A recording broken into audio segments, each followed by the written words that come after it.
everyone. We're going to be talking about something that I'm sure everybody has heard about and witnessed throughout our media today. How many of you have heard about the horrid stories about animal abuse and neglect that's going on right here in our own country, not to mention all over the world? I am Amber Miles, and today I'm going to inform everyone about some of the animal cruelty that's going on right here around us.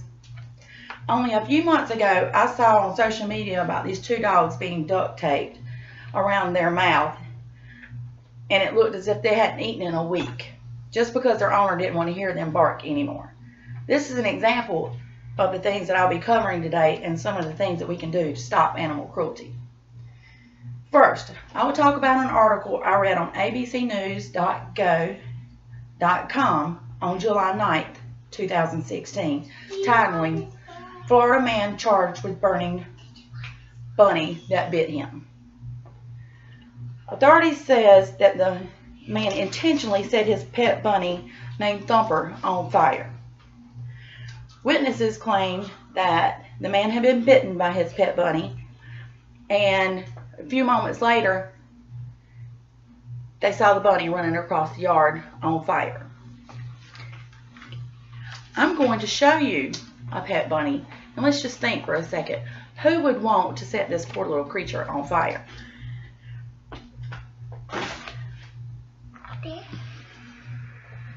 Isn't it cute? Who would want to burn that thing?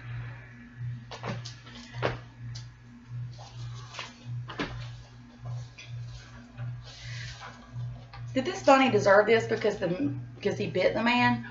Or are you thinking something was wrong with someone that could do something to a defenseless little animal?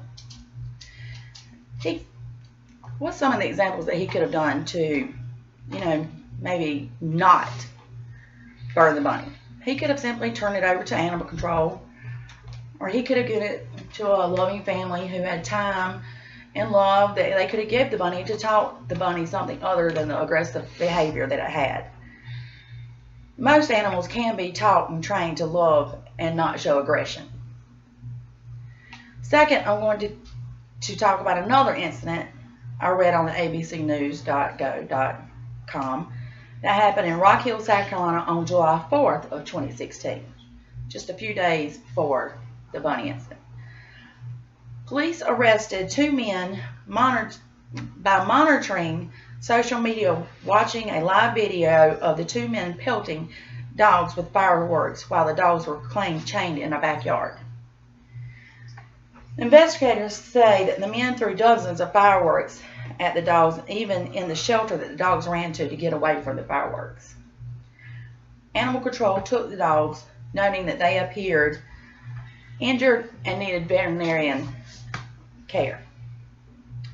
Okay, I have pets of my own, Bentley, and they are very passionate, but they can also be very afraid of things that are happening. See my little man? So we try not to jump at somebody because obviously it scares everyone, even your animal. So fireworks, you can imagine, was horrible to these two little precious dogs. Third and final thing that I'm going to be covering about an article that I read on WVTW News 13 was when they arrested a 40-year-old man from Charleston and charged him with ill treatment and animal torture toward a dog named Caitlin. A good Samaritan found Caitlin on a porch one day with electrical tape tightly wound around her muzzle. Authorities stated that the tape was so tight around her muzzle that Caitlin's tongue was caught between her teeth and had stopped blood flow to her tongue.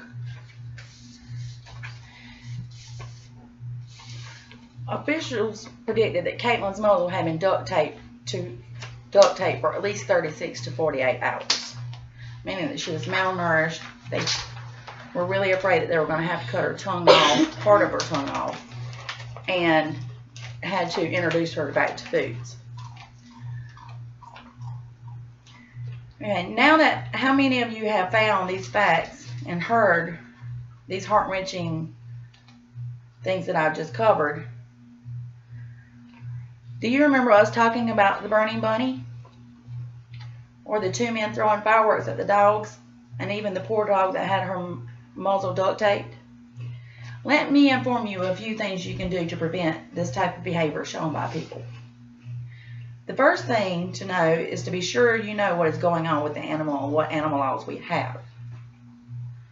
The best key to preventing abuse is stronger anti-cruelty laws. Serious penalties can inhibit cruelty with the addition of counseling as a part of their penalty. This can stop the incidents from being repeated by offenders. Next, you could schedule a speaker from your local humane society to talk to your churches, your schools, your clubs, your daycares, and your scout groups.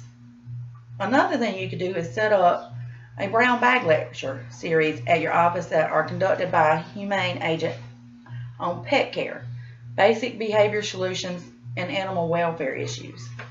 These are just a few things that you can do to prevent animal cruelty. And for those of you who want to know more, you can find some of these other solutions by going to www.americanhumane.org.